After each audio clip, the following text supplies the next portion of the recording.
Hey everyone, welcome back to another episode here on the Wellness Path podcast. I'm your host, Dr. Vic, and I am excited to have you here as we do our continuation of what we've been talking about from a bottom up growth of development for the brain, for infants and toddlers, and so much more.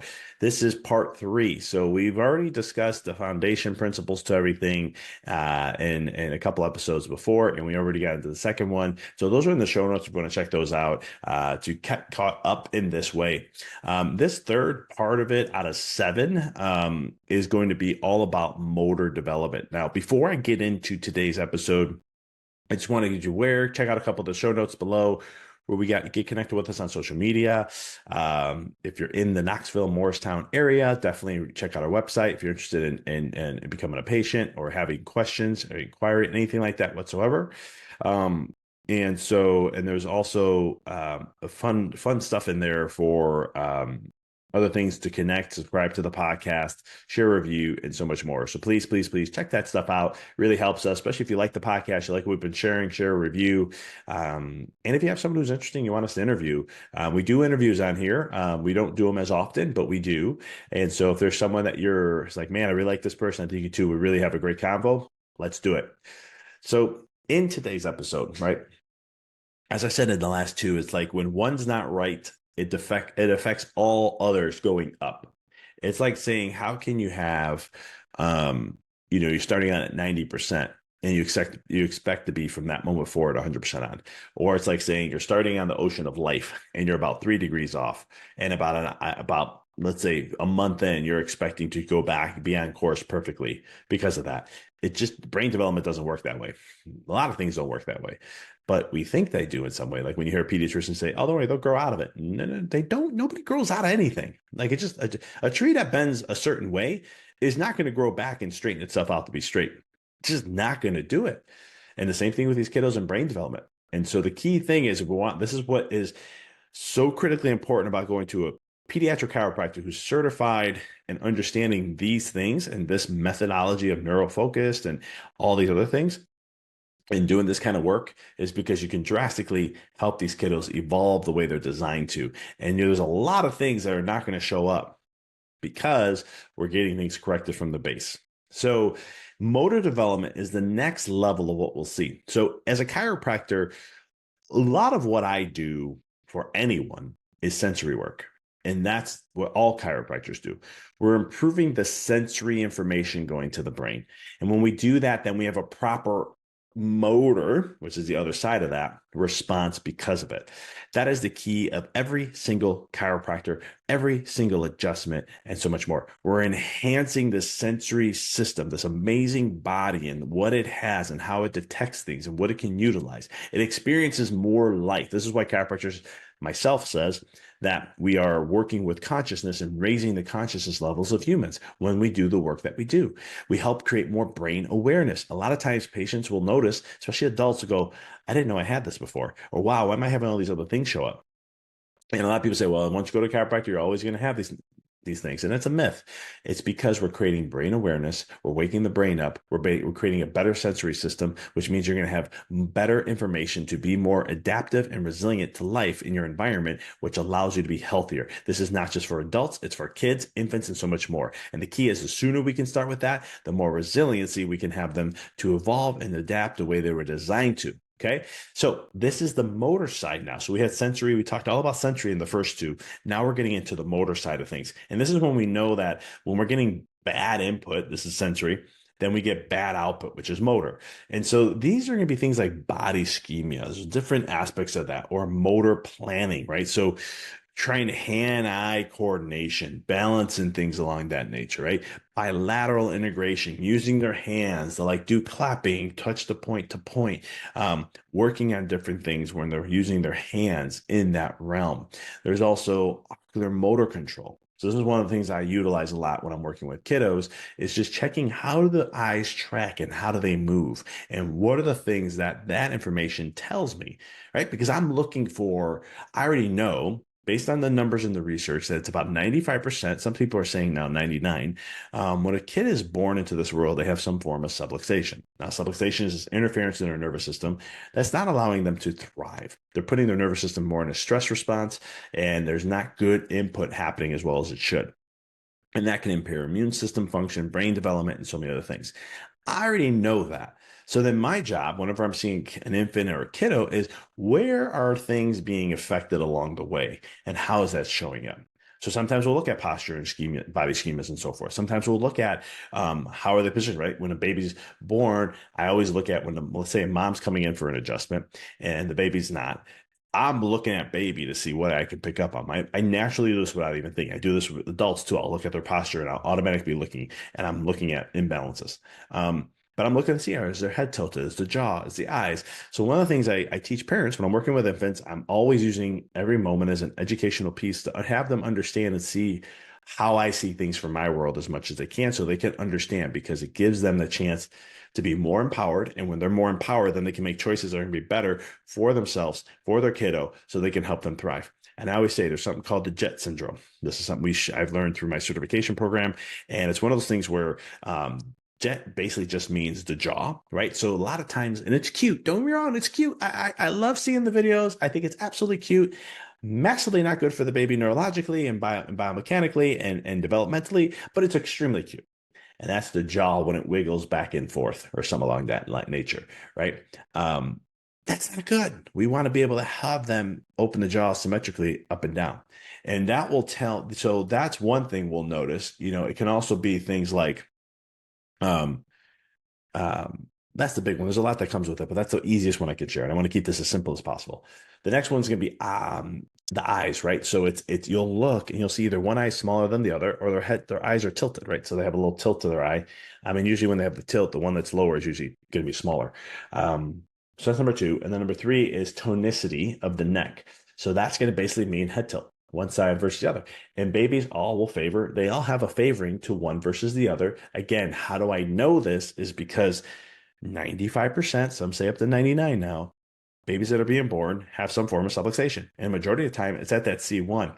And if the C1 has some sort of subluxation, the way the skull is going to sit, the body's going to have to biomechanically alter and change. So a lot of times you see a head tilt. Sometimes you head tilt and they look up this way. And depending again where they are in the stages of life, growing up, developing, but let's say they're getting to the turning over stage. I can always tell parents if they're starting to turn over, I'll be like, they're going to go this way first. I'm like, man, how do you know that?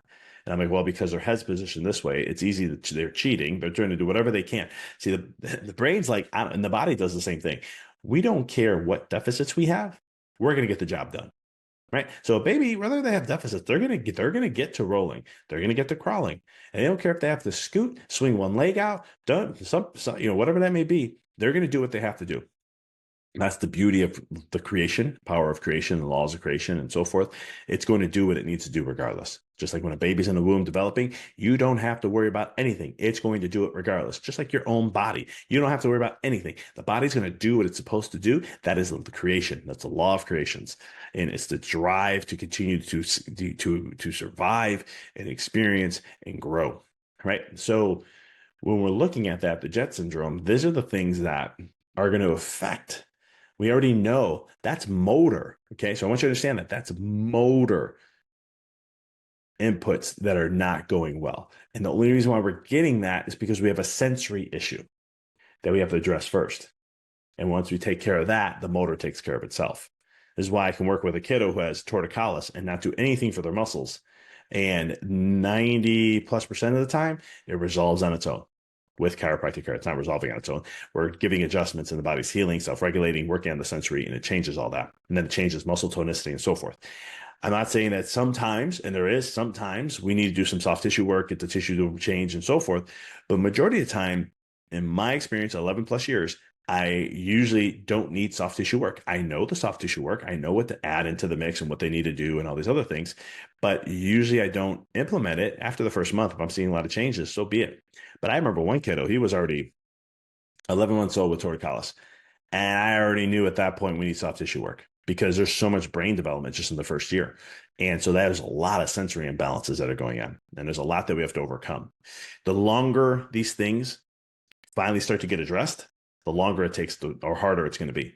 I'm working with a kiddo. I have a kiddo who I'm working with who has a speech issue. And then I have another kiddo who I'm working with who's at 10, has stuttering.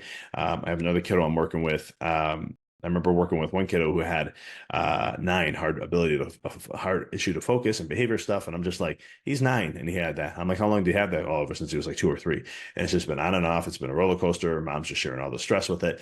And I looked and I said, listen, I'm gonna be honest with you.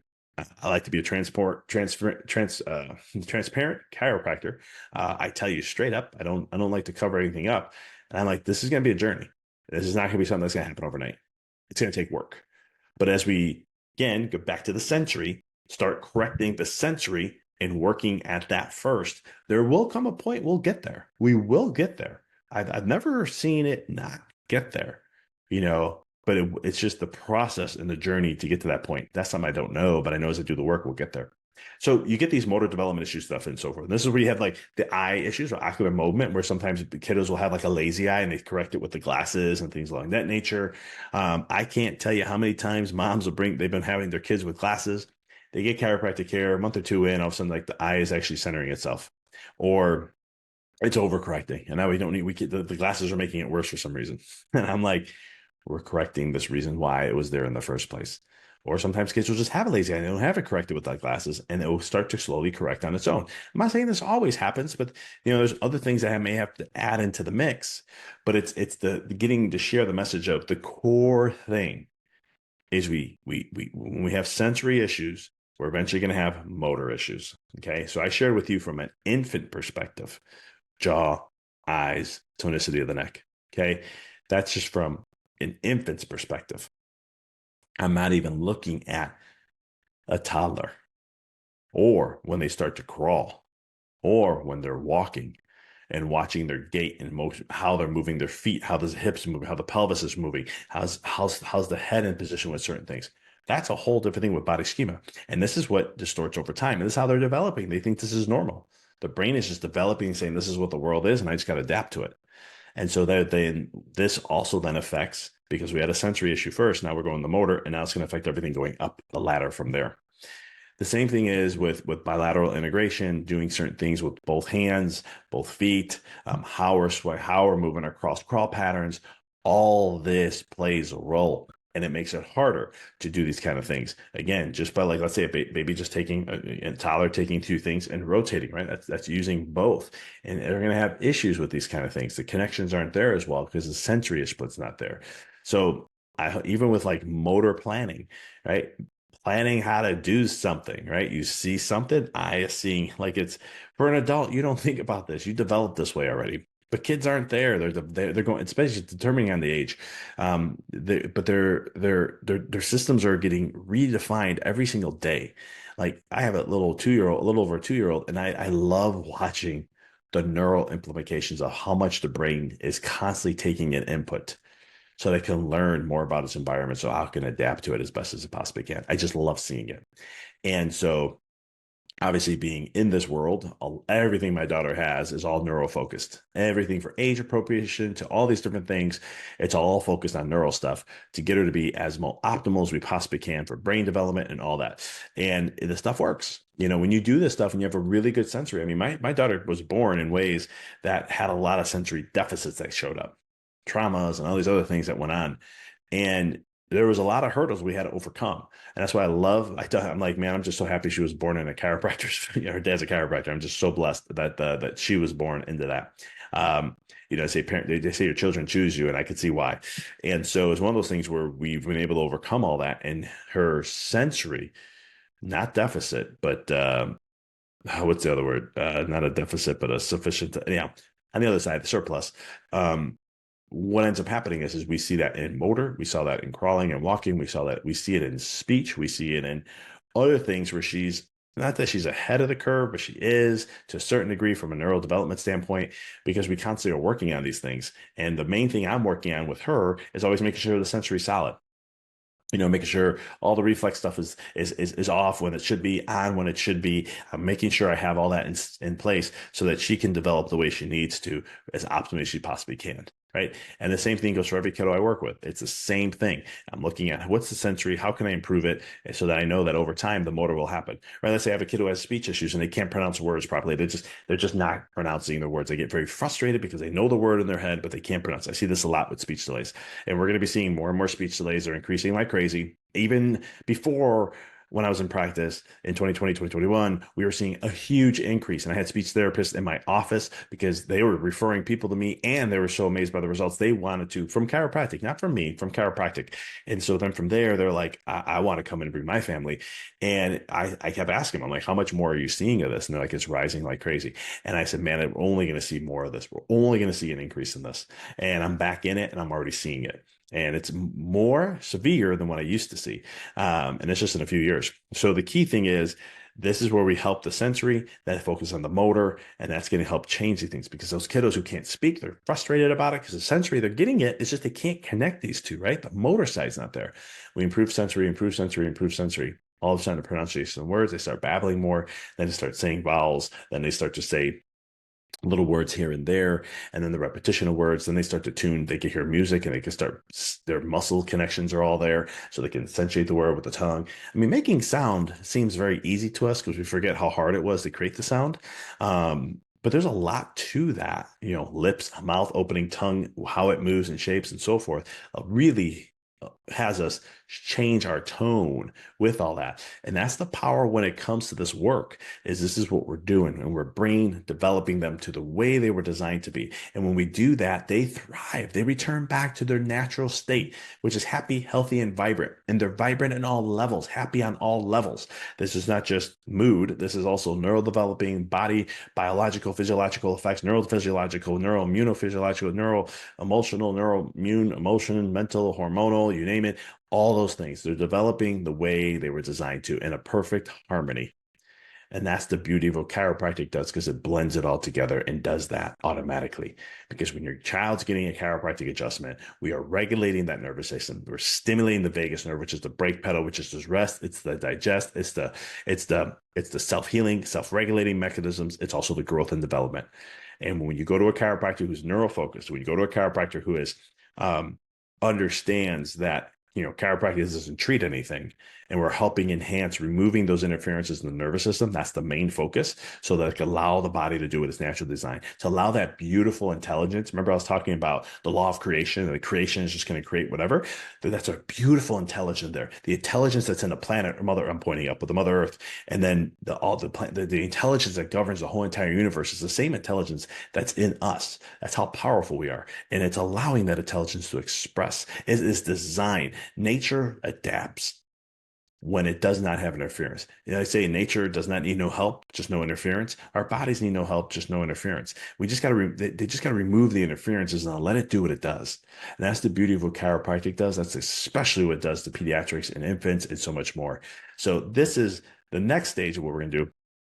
The next episode that I'll be doing, we're going to put two together, and then we're going to put the next two parts together. So we'll go through. So it won't be a 7 episode series on this. It's going to be a 5. But we're going to start combining things so we can go and really break down, so you can see the big picture. And then I'll do a final one to do that. But if you're loving what I'm sharing and you want to learn more, check out the Domino Effect. You get the 4-part video series there. It's an hour and like 50 minutes. This is in-depth stuff that will help you understand how this all begins. When I talked about the 95% subluxation, the interference in the nervous system, this turning on stress in the nervous system, what does that do? What's the effects, and what shows up down the road, right? It's the dominoes. If this isn't checked and cleared at this point, developmentally, this is what's going to do next, and so forth. So if you're loving this, check it out there.